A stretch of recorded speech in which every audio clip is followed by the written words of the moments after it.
Yra sena kinų patarlė. Tas, kas kaltina kitus, turi prieš akis ilgą kelią. Tas, kas kaltina save, yra jau pusiaukelėje. O tas, kas nekaltina nieko, atvyko. Ką tai reiškia? Dėl ko iš vis tiek daug žmonių nori kaltinti kitus?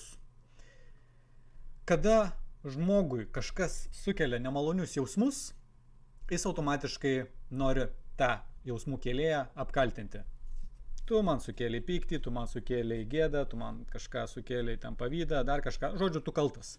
Tu man sukėlė baimę, tu mane gazdinai, tu mane... Žodžiu, ką bedarytum, esi kaltas tu. Nes tai sukėlė manyje kažkokius nemalonius jausmus. Kadangi tie jausmai nemalonus, aš automatiškai kaltinu tave, nes tu esi kaltas dėl to, kad aš blogai jaučiuosi. Ir taip elgesi 90-95 procentai viso pasaulio žmonių. Jo kaltina kitus, kad jiems kažkas sukėlė nemalonius jausmus. Kada pradedi eiti sąmoningumo keliu, pradedi domėtis, pradedi gilintis apie visatos dėsnius, principus, kaip veikia šitą tikrovę, tada pradedi suprasti, kad visi esam visatos kūriniai, visi esam tobuli, visi žmonės yra mokytojai mano ir aš jau jų nekaltinu, aš priimu juos tokiais, kokie jie yra. Bet aš kaltinu save dėl to, kad tuos jausmus aš vis tiek dar patiriu. Tuos nemalonius jausmus aš patiriu. Aš blogas, aš netikęs, aš nevykęs, aš ten dar kažkoks.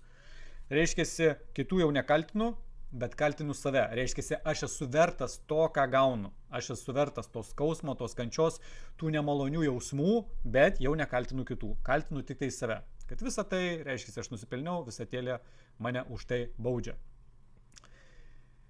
Dėl ko mes iš vis patiriame tos jausmus? Jausmas, jis taip įdomiai sukurtas, kad jeigu jisai nėra pilnai išjaustas, jis nuolatos kartosis.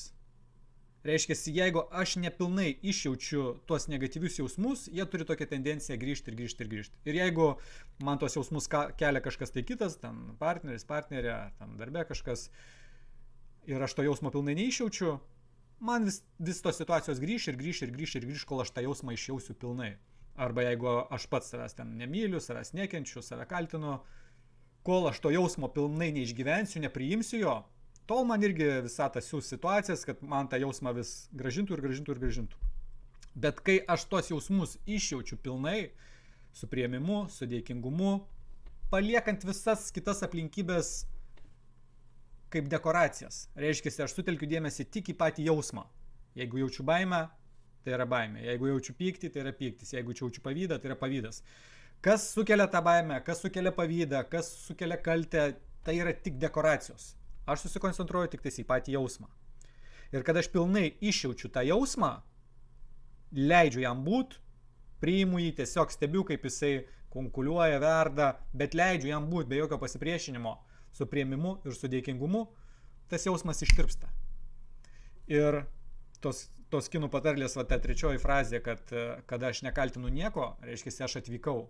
Tai aš atvykau į čia ir dabar momentą, į ramybę, į meilę, į pasitikėjimą, į džiugesį. Reiškia, tik tais tas trečias, kuris nekaltina nei kitų, nei savęs, tik tais jis patirs dieviškumą savo kūne, savo tikrovėje, savo aplinkoje, savyje patirs dieviškumą. Tik tais tuo atveju, jeigu jis nekaltins nei kitų, nei savęs. Tai kuriai kategorijai priklausai tu?